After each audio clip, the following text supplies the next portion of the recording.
আচ্ছা মা, তাজমহল এত সুন্দর, তাজমহল কি আমরাই বানিয়েছি তাই না?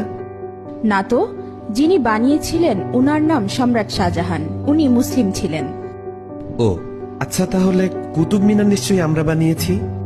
না না, উনিও মুসলিম ছিলেন, উনার নাম কুতুবউদ্দিন আইবেক। তাহলে লাল কেল্লা নিশ্চয়ই আমরা বানিয়েছি। না, ওটাও মুসলিম শাসকরা বানিয়েছিলেন। তাহলে পুরাতন কেল্লা আমরা বানিয়েছি। না, পুরাতন কেল্লাও মুসলিমরা বানিয়েছে। তাহলে চারমিনার নিশ্চয়ই আমরা বানিয়েছি। না, চারমিনারও মুসলিম শাসকরা বানিয়েছে।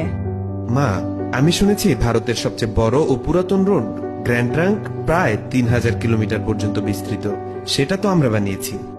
না না, গ্র্যান্ড ট্রাঙ্ক রোড আমরা বানাইনি। গ্র্যান্ড ট্রাঙ্ক রোড এক মুসলিম শাসক বানিয়েছেন, উনার নাম শেরশাহ। আচ্ছা, তাহলে হাজারদুয়ারি প্যাসেজ নিশ্চয়ই আমরা বানিয়েছি। না বেটা, এটাও মুসলিম শাসকরা বানিয়েছে। আচ্ছা, তাহলে মুঘল সাম্রাজ্য আমাদের ছিল তাই না? না, মুঘল সাম্রাজ্য মুসলিমদের সাম্রাজ্য ছিল। আচ্ছা, জয় হিন্দ এই শব্দটা কি আমরা প্রথম তৈরি করেছিলাম? না, এটাও একজন মুসলিম প্রথম বলেছিল। আচ্ছা মা, সারে জাহা সে আচ্ছা হিন্দুস্তা হামারা এই শব্দটি আমরা প্রথম বলেছিলাম তাই না? না, এটাও একজন মুসলিম কবি লিখেছিলেন, উনার নাম ইকবাল। তাহলে প্রথম স্যাটেলাইট লঞ্চ নিশ্চয়ই আমরাই করেছিলাম। জি না, ভারত অনেকবার স্যাটেলাইট লঞ্চ করেছিল, কিন্তু প্রতিবারই ফেল হয়েছে। এরপর এপিজে আবুল কালাম আজাদ প্রথমবার সাকসেসফুল ভাবে স্যাটেলাইট লঞ্চ করেছিলেন। উনি না থাকলে আজ ভারত স্যাটেলাইট লঞ্চ করতে পারত না। তাহলে পারমাণবিক অস্ত্র নিশ্চয়ই আমরা বানিয়েছি।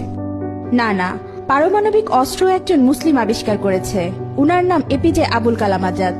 তাহলে মুসলিমরা না থাকলে আমাদের কি হতো মা? মুসলিমরা না থাকলে ভারত এক অন্ধকারাচ্ছন্ন দেশ থাকতো।